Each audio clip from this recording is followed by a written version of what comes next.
tabriklayman uni. Mana bugun oilamiz boshlig'i, oilamiz sarvari, otamdan keyin otamiz sifatida, ham onamiz, ham otamiz sifatida mana bizni shuncha yil nima deydi, voyaga yetkazib, tarbiyalab, mana bizni oliy ma'lumotli qilib voyaga yetkazibdi. Albatta biz qanchalar qilsak ham biz uchun bu qarz, bo'ynimizdagi qarz. Farzimiz va qarzimiz. Shuning uchun onajon, sizni eng yomon kuningiz mana shunday to'kin dasturxonda o'tishini, bolalaringiz atrofingizdan ayro tushmasligini, qolaversa kelinlaringiz qizdek xizmat qilishini yaratgandan so'rab qolamiz.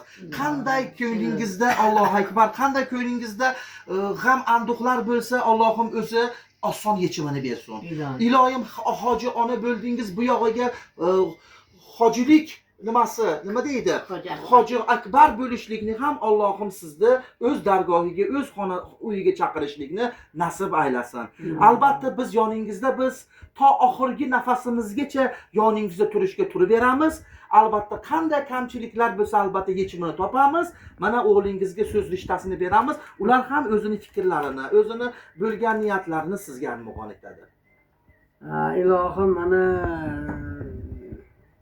qalbingizda nima yaxshi niyatlar bo'lsa Allohning o'zi yetkazsin. Hoji aya bo'lib, yana hoji aya bo'lib yurishlik. Xudo o'zi nasib etsin. Vaqtimizga sog' salomat, bosh qosh bo'lib, haligacha biz sho'xlik qilsak, bizni urishib, tarbiyalab yuring. Biz kam qildik, Xudo ziyoda qilsin. Sog' bo'ling.